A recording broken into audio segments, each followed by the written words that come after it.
Strategi usaha di era new normal, UMKM yang peduli lingkungan. Seperti yang kita tahu, di tengah pandemi ini kondisi UMKM mengalami beberapa dampak negatif, seperti menurunnya penghasilan, menurunnya kapasitas produksi, berkurangnya mobilitas dan persebaran barang produksi, dan sebagainya. Dengan memandang situasi kita pada saat ini, waktunya bagi kita untuk berubah mengikuti perkembangan lingkungan dan bertahan di tengah pandemi. Nah, maka dari itu, kita perlu untuk beradaptasi dan menerapkan new normal. New normal adalah suatu tatanan baru hasil adaptasi yang selanjutnya dijalankan dalam waktu yang panjang. Caranya adalah dengan merubah perilaku yang lama dengan yang baru. Perilaku yang baru mencakup menerapkan protokol kesehatan seperti menggunakan masker, menjaga jarak, dan sebagainya, kemudian menjaga pola hidup bersih dan sehat, dan lain-lain. Untuk itu, kita juga perlu strategi untuk dapat menjalankan new normal dan menyatukannya dengan bisnis yang sedang dijalani. Kenapa sih UMKM butuh strategi? Karena skala UMKM masih kecil dan juga ketidakstabilan ekonomi dan politik yang masih terus berlangsung. Nah, bagaimana strategi yang dapat dilakukan? Yang pertama, bisnis perlu untuk memiliki keunggulan kompetitif. Untuk dapat membangun kekuatan kompetitif, diperlukan setidaknya 4 aspek. Yang pertama adalah ketangkasan. Hal ini terkait dengan ketangkasan suatu bisnis untuk dapat mengikuti kondisi yang berjalan di sekitarnya. Yang kedua adalah percepatan informasi. Tentang seberapa cepat kita dapat menerima informasi dan mencernanya. Kemudian yang ketiga adalah teknologi yang dapat kita temui dari berbagai teknologi yang ada di sekitar kita seperti handphone dan sebagainya. Dan yang terakhir tentu saja sumber daya manusia yang dapat menyesuaikan ke semuanya. Kemudian, secara konseptual untuk mampu meningkatkan kekuatan kompetitif kita perlu untuk memahami bisnis kita sendiri. Ini dapat dilakukan dengan melihat rangka SWOT atau Strength, Weakness, Opportunity, dan Threat. Kita perlu untuk mencari kekuatan dan internal kita dari usaha kita, apakah yang menjadi keunikan atau keunggulan produk. Kemudian kita perlu cari untuk kelemahan atau segala sesuatu yang menghambat bisnis yang memang asalnya dari dalam. Kemudian kita juga perlu tahu apa saja sih peluang atau kesempatan dari luar yang dapat meningkatkan penjualan kita, serta pahami juga ancaman atau segala sesuatu yang berisiko bagi bisnis kita. Dalam menganalisis SWOT, cara lain yang dapat dilakukan adalah mengevaluasi produk kita. Tanyakan terhadap produk Anda sendiri, apakah produk tersebut bertahan lama?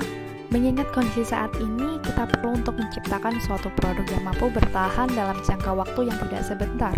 Tentunya hal ini untuk mengurangi sampah dan mengurangi biaya yang kita keluarkan. Kemudian yang kedua, apakah produk itu unggul dan berbeda dibanding pesaing? Hal ini tentunya akan meningkatkan tingkat kompetitif kita terhadap lawan. Kemudian yang ketiga, apakah dalam pembuatannya sudah mematuhi protokol kesehatan, dijamin kebersihan dan higienitasnya? Tentu saja hal ini sangat diinginkan masyarakat pada saat ini. Dan yang terakhir, apakah produk tersebut memiliki kelebihan yang juga unik? Terkhusus pada evaluasi produk, tentunya hal ini memiliki keuntungan, khususnya di masa pandemi ini. Di antara lain keuntungannya adalah sebagai berikut, seperti mengurangi jumlah produk yang dapat terbuang, mengurangi limbah yang digunakan dalam pembuatan produk, semakin berhati-hati dalam pembuatan produk, dan menentukan jumlah produksi dan penyimpanannya, dan sebagainya. Kemudian, untuk membentuk UMKM yang cinta terhadap lingkungan, kita perlu untuk mengevaluasi kembali tentang kemasan produk kita. Apakah menggunakan plastik yang terlalu banyak? Kita perlu untuk mengurangi penggunaan plastik karena plastik merupakan sampah yang sulit diurai dalam waktu singkat dan cenderung menyebabkan kerusakan lingkungan. Kemudian, jika memang harus menggunakan plastik, kumpulkan plastik yang sudah tidak terpakai dan lakukan 3R. Hal ini dapat dilakukan jika tidak memungkinkan untuk tidak menggunakan plastik.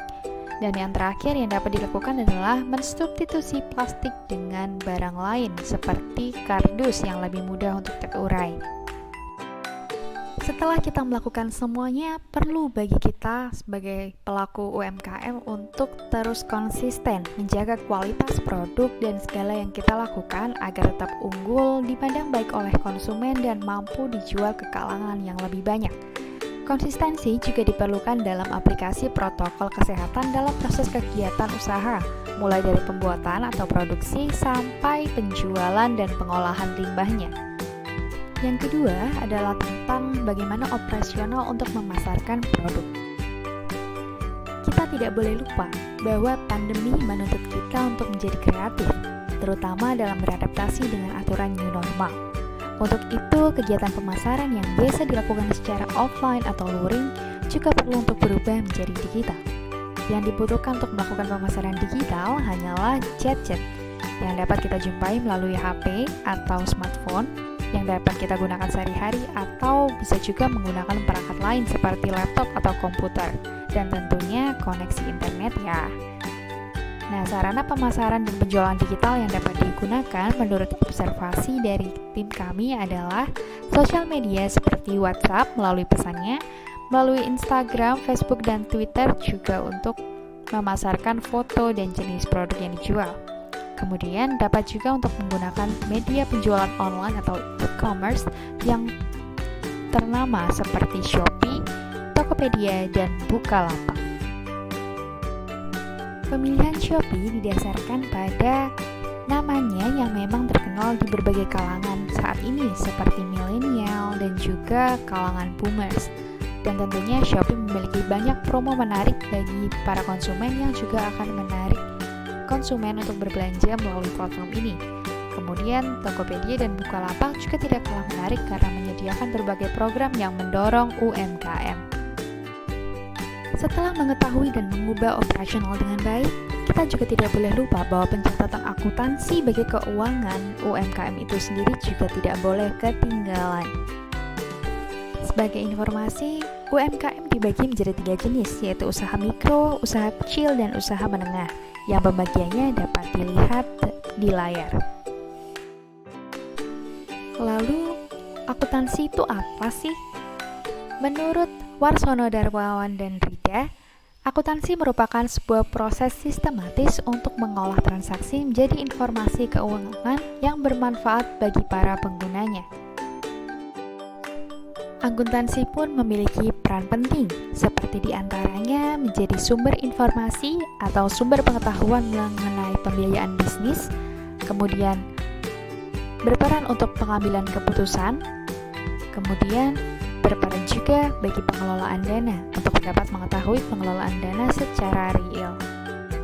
Dasar-dasar akuntansi.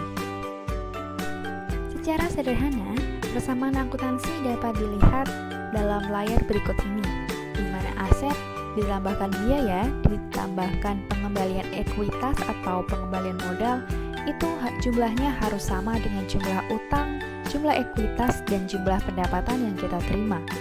Hal ini dimaksudkan supaya kita tidak mengalami kerugian atau justru keanehan dalam keuangan kita seperti tiba-tiba mendapat kelebihan uang.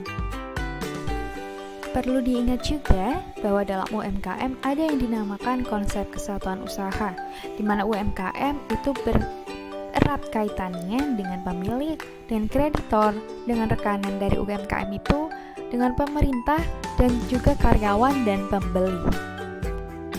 Kesemua pihak ini nantinya berperan dalam akuntansi UMKM. Selanjutnya, untuk pembagian akun dalam laporan keuangan, terdapat 3 klasifikasi, yang di dalamnya ada akun neraca, yang terdiri atas aset, utang, dan ekuitas, kemudian akun laba rugi, yang terdiri dari segala biaya dan pendapatan, serta akun ekuitas, yang terdiri dari modal, laba ditahan, dan juga dividen. Kemudian, untuk peletakannya sendiri, dapat dibagi menjadi 2, yaitu debit dan kredit. Di sisi debit ada aset, biaya, dan pengembalian ekuitas, sementara di sisi kredit terdapat utang, ekuitas, dan pendapatan. Dalam praktiknya, dalam siklus akuntansi ketika periode berjalan, terdapat beberapa langkah. Yang pertama adalah menyiapkan transaksi atau preparing. Dalam tahap ini diperlukan 3 langkah, yakni identifikasi transaksi, mengukur transaksi, serta mendokumentasikan transaksi ke dalam bukti. Baru kemudian transaksi dicatat atau recording. Transaksi dicatat dimulai dengan menuliskan transaksi dalam buku harian, kemudian mencatatnya dalam jurnal atau disebut penjurnalan, baru kemudian mencatatnya di buku besar. Ketika semuanya sudah dilakukan, baik preparing maupun recording, kita masuk dalam siklus akuntansi periode akhir, di mana segala yang sudah dicatat dimasukkan dalam akun-akun atau kelompok tertentu dan disusun seperti yang tertera di layar. Kemudian, untuk mempermudah transaksi, dapat kita buat yang dinamakan neraca lajur. Neraca lajur mempermudah kita dalam melakukan transaksi, di mana semua pencatatan akuntansi dapat dilakukan secara manual satu per satu. Ini adalah contoh dari neraca lajur. Inilah strategi usaha dan strategi untuk peduli lingkungan bagi UMKM di era new normal.